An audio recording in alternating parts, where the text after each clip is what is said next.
Not sure if we're feeling super anonymous, you know what I mean? But we're feeling anonymous enough, if you will. Yeah, weird one. The Mariners, and the title of this stream is the title of this stream is "The Mariners Lost This Game on Costly Mistakes," and that's exactly what happened in this game. It started with it started with Jorge Polanco getting picked off. Also, if it sounds like I'm in a wind tunnel, it's because if you live in Washington, you know it was hot as hell today, and I have my air conditioner on. I'm sorry. It's just, otherwise I would die out here. So I don't know if well, maybe you guys want that. I don't know. No mobile stream. Yeah, it worked today. I don't know what happened, but so the first big thing, the first mistake was obviously Jorge Polanco getting picked off at first base. He would have scored obviously on that Randy home run. Would have brought the Mariners in, a run closer. The one that stands out the most, though, of course, is Julio misplaying a ball in center field. Now, it is not very often that we see Julio Rodriguez misplay a baseball. It doesn't happen very often. So I give him some slack there. But yeah, just a bummer to see him he just misread the ball. I mean, it happens. It happens to literally the best outfilders in baseball. It does. It just sucks that it came with a couple of runners on. And that those two runs, ended up making a pretty big difference in this game, plus the run that you would have gotten from Jorge Polanco. And then a couple of double plays with Cole Young hitting into a double play and Donovan Solano hitting into a double play. Definitely a little rough in my opinion for them to kind of, as Ryan Roland Smith described it, it's a rally killer, which is the best way, I think, to describe what happened in those at-bats. Solano, pretty bad at-bat. Cole Young didn't have a terrible at-bat, but in the end still ended up hitting into a double play, in my opinion.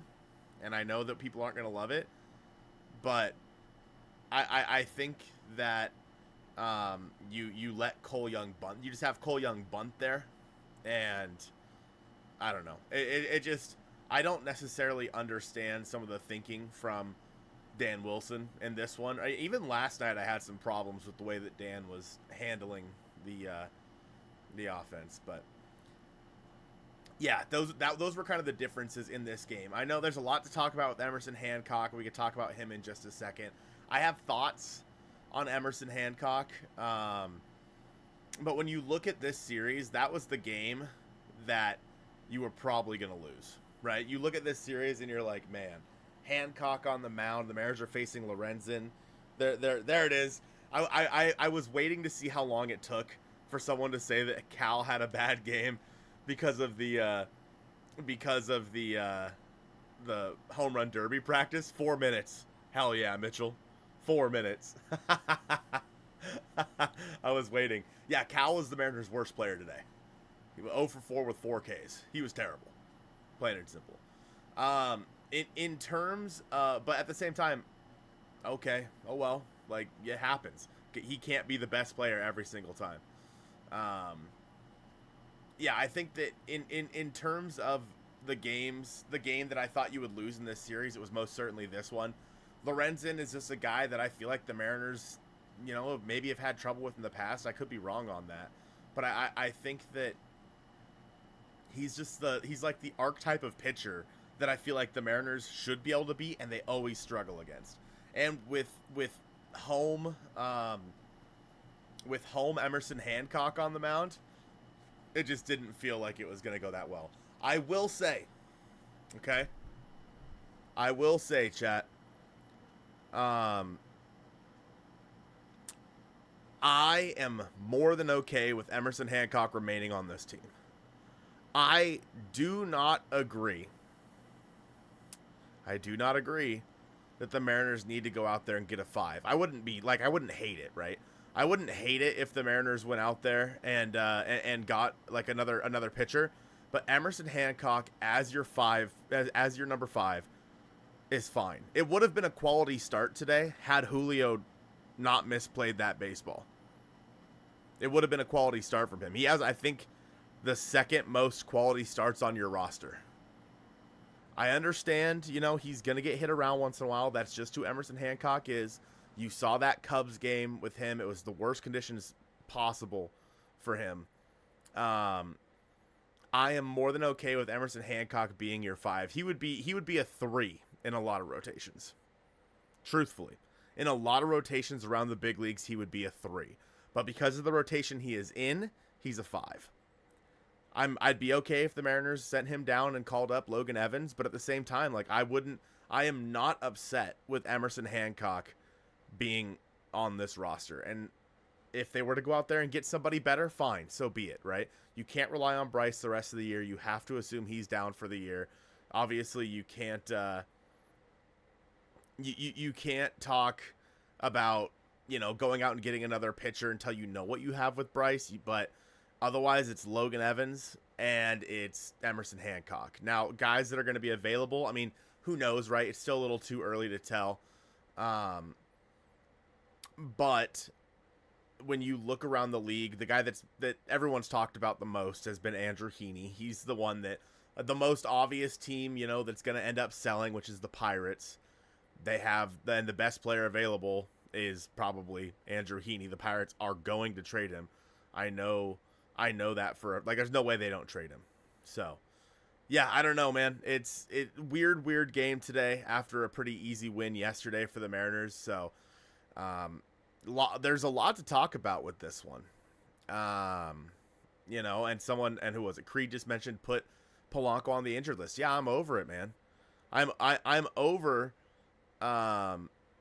Polanco not being able to, you know, play the field or whatever. If you can't play the field, or if you're not good enough to go every single day or bat from the right side, then, excuse my language here, chat, get the fuck off the roster. Get off the roster. What's the point? Like, why are you here? You're a glorified DH who can only play once every 3 days. You know what I mean? I don't think the Jorge Polanco should be active. He should be on the injured list until he is 100% healthy. You're playing a man down every single game because of it. What are we doing? The Juan Burgos, it was really cool to see him make his major league debut through a couple of innings today. Did give up a run, but you know what? Who cares? The Mariners only scored 3. Doesn't matter. That run means literally nothing. So I don't know. Overall, like, this game, don't get me wrong, I'm bummed that we lost. I feel good about the rest of this series with Brian Wu on the mound tomorrow versus this offense. And also you have Logan Gilbert to end this series. I feel good about that.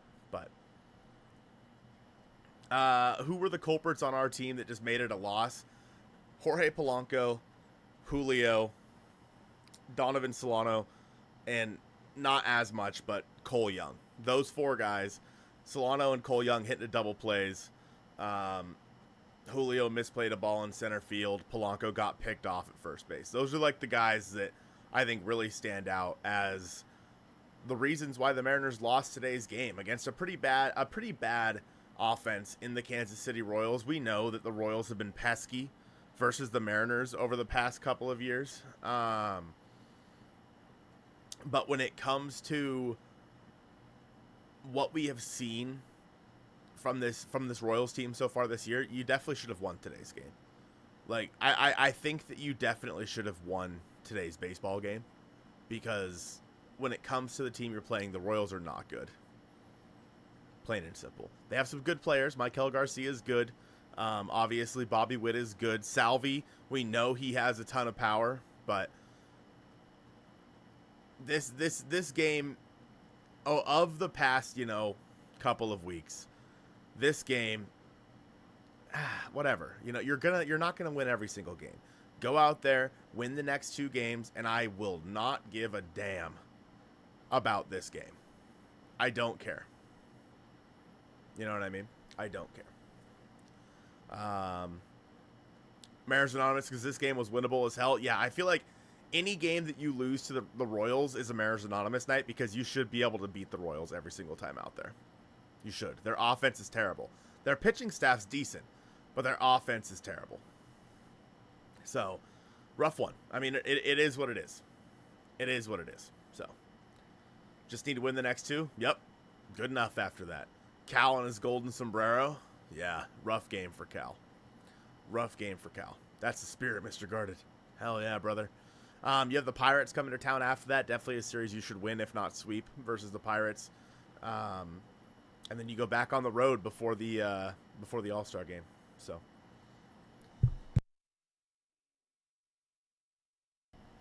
it's an interesting place the Mariners find them in. I saw people mentioning the trade talks today about Alex Bregman. There is no way in hell. Sorry, chat.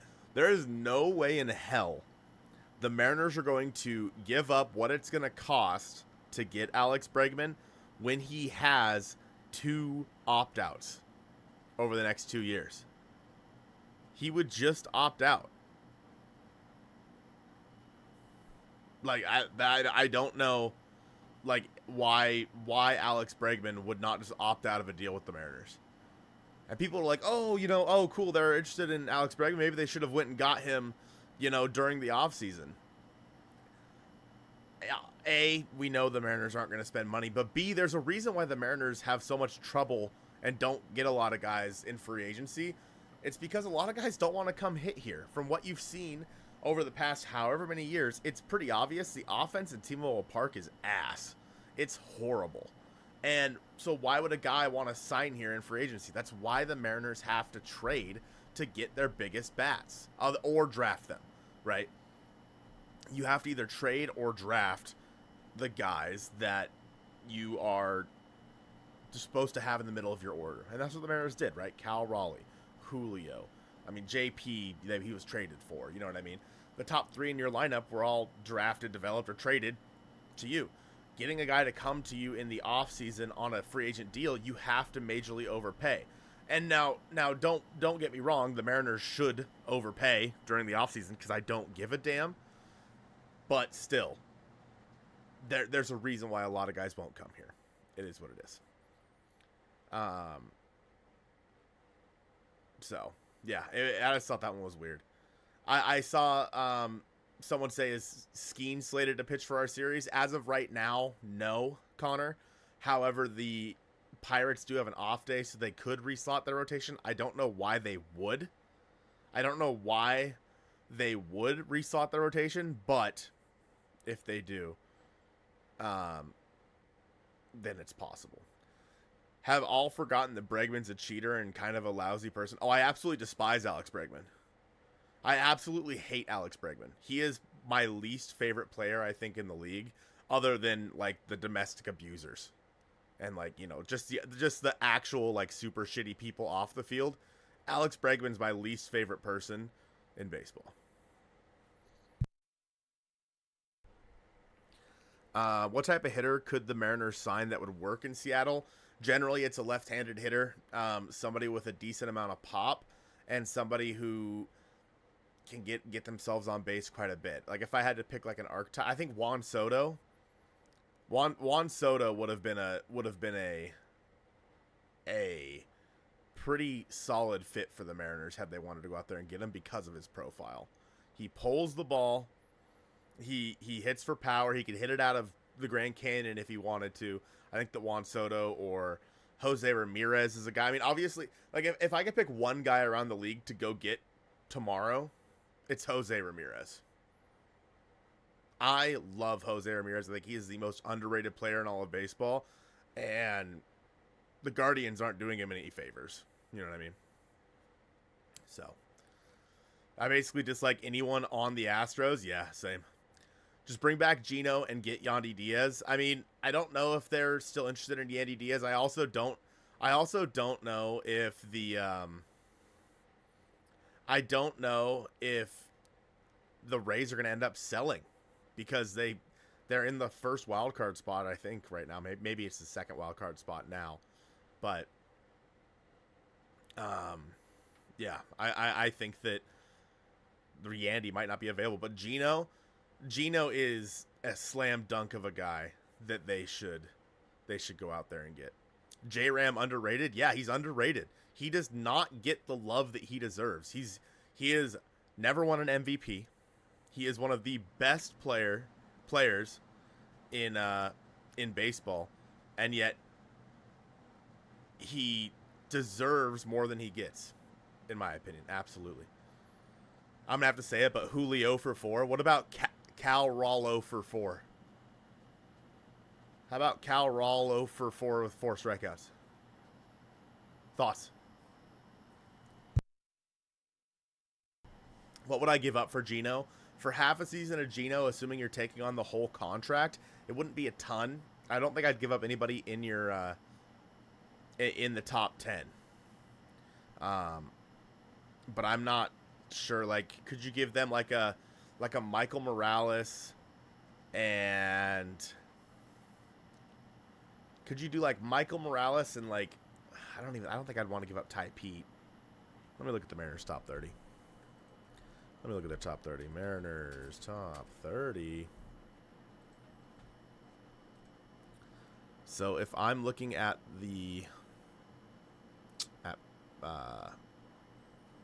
MLB.com right now, I wouldn't be against doing like a Michael Morales and like, oh God, you think they would take like maybe Yorger Bautista? That could be bad. Yorger's still so young. But like Michael Morales and like Brock Moore.